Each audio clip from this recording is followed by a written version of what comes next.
എൻ്റെ വളരെ ഹൃദയത്തിൽ തൊട്ട എന്താ പറയേണ്ടത്, ഹൃദയത്തിൽ തൊട്ട നന്ദിയും രേഖപ്പെടുത്തുകയാണ് ആദ്യമായിട്ട്. കാരണം അതൊരു നീണ്ട നാളത്തെ കാത്തിരിപ്പായിരുന്നു ഈ സിനിമയ്ക്ക് വേണ്ടിയിട്ട്. ഈ സിനിമയുടെ കഥ വന്ന ആനന്ദിനി പറയുമ്പോൾ സത്യത്തിൽ നമ്മൾ ആലോചിച്ചു പോയതുകൊണ്ട് ഭരൻ സാറിൻ്റെ ഒക്കെ ഒരു താഴ്വാരം മൂടിലുള്ള ഒരു പടം ഇത് എങ്ങനെ പ്രാക്ടിക്കലാകും എന്ന് അങ്ങനെയാണ് ഉടനെ ബാദുഷ രംഗത്ത് വരുന്നത്, മഞ്ജു രംഗത്ത് വരുന്നത്.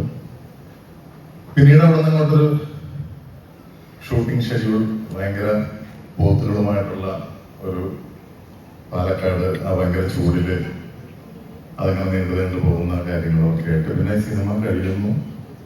അതിനുശേഷം പിന്നെ എന്ന് എന്നുള്ളൊരു ചോദ്യമായിട്ട് ഞാൻ മിക്കവാറും എല്ലാ മാസവും എല്ലാ ആഴ്ചയും ഇവരെ വിളിച്ചുകൊണ്ടേയിരിക്കും. പിന്നെ ഒരു ഫോൺ എടുക്കാതെയായി, ഉത്തരം പറയാതെയായി. ഞാൻ ഹണിയോട് ചോദിക്കും എന്താണ്.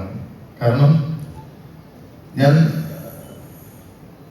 സത്യം പറഞ്ഞു കഴിഞ്ഞാല് ജോജി കഴിഞ്ഞിട്ട് നമ്മളൊരു കുടുംബ ചിത്രം ചെയ്യുമ്പോഴാണല്ലോ നമുക്ക് എല്ലാ രീതിയിലും നമുക്ക് പെർഫോം ചെയ്യാനുള്ള കാര്യമായാലും നമുക്ക് എല്ലാ എന്താ പറയാ ഒരു അഭിനേതാവിനെ സംബന്ധിച്ചിടത്തോളം ഞാൻ വിശ്വസിക്കുന്നത് അങ്ങനെ ഒരു കുടുംബ ചിത്രം അല്ലെങ്കിൽ ഒരു ഫാമിലിയിൽ എല്ലാവരും കുട്ടിയും ഭാര്യയും ഒക്കെ ഉള്ള ഒരു സിനിമ ചെയ്യുമ്പോഴാണ് നമുക്ക് തീർച്ചയായിട്ടും ഒരു സംതൃപ്തി കിട്ടുന്നത്.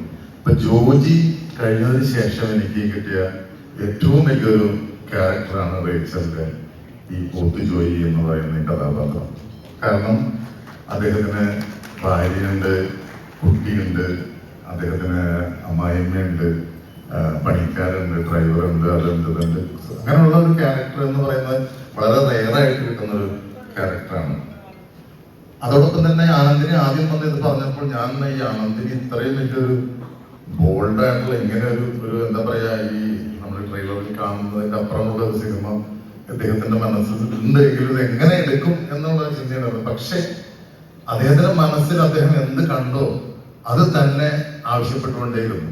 നമ്മളൊക്കെ 4, 5, 6 പ്രാവശ്യമൊക്കെ റിഹേഴ്സൽ കൂടാതെ ടേക്കൊക്കെ പോയ സംഭവങ്ങളുണ്ട്. അതുപോലെയുള്ള അപ്പൊ അവരുടെ മനസ്സിലൊരു ഒരു ഒരു ഇതുണ്ടായിരുന്നു. അത് കിട്ടാൻ വേണ്ടി മാക്സിമം അവർ ശ്രമിച്ചു. പിന്നെ എന്റെ ക്യാരക്ടറെ സംബന്ധിച്ചിടത്താണെങ്കിൽ ഒരു 3 കാലഘട്ടമാണ് അതൊക്കെ ചെയ്യാൻ കിട്ടാന്നുള്ളത് വലിയൊരു ഭാഗ്യമായിട്ട് ഞാൻ കരുതുന്നു. വിനയൻ സാറും ജോസും അദ്ദേഹമൊക്കെ അവരുടെ മുമ്പിലുണ്ട്. അതിന് എത്രയോ സിനിമകൾ ഇവരുടെ കൊച്ചു വേഷങ്ങളായിട്ട് ചെയ്തതാണ്. പക്ഷെ നിങ്ങളെ കാണുമ്പോൾ വളരെ സന്തോഷം. അപ്പൊ അങ്ങനെയുള്ള ഒരു 3 ഗെറ്റപ്പ് കിട്ടുക. അതിൽ ആദ്യം കുട്ടിയായിട്ട് അഭിനയിച്ച കുട്ടിയാണ് ഈ തന്നിലിരിക്കുന്നത്. അപ്പൊ അതിന്റെ കൂടെ ചെയ്തു.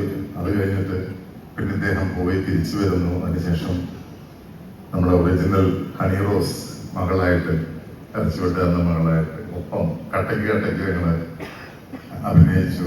ആനന്ദിനിക്ക് വേണ്ടി പല കാര്യങ്ങളും ഞങ്ങള് വിട്ടുവീഴ്ച ചെയ്തെല്ലാം ചെയ്ത ഒരു സിനിമ. ആ സിനിമ അവസാനം കഴിഞ്ഞ ഓണം പറഞ്ഞു. അപ്പൊ ഓണത്തിന് ഞാൻ ബാദുഷനെ ചോദിച്ചപ്പോൾ ബാദുഷത്തിന് മറുപടി എനിക്ക് ഇഷ്ടമായി. ചേട്ടാ ഈ ഓണം പച്ചക്കറിയുടെ സമയമല്ല ചേട്ടാ, നമുക്ക് കഴിച്ചു വയ്ക്കാനൊക്കെയുള്ള സമയത്ത് റിലീസ് ചെയ്യാം, ക്രിസ്മസിലേക്ക് റിലീസ് ചെയ്യാം. അപ്പൊ ഞാൻ വെച്ചത് തമാശയായിട്ട് പറഞ്ഞായിരുന്നു. നോക്കുമ്പോൾ ഡിസംബർ 6 വന്നു. തീർച്ചയായിട്ടും ഈ പറയുന്ന പോലെ ബാദുഷ പറഞ്ഞ പോലെ ക്രിസ്മസിനോടൊപ്പം നമുക്കെല്ലാവർക്കും ഈ സിനിമ കാണാം. അതിലുള്ള കാര്യങ്ങളെല്ലാം അതിനകത്തുണ്ട്.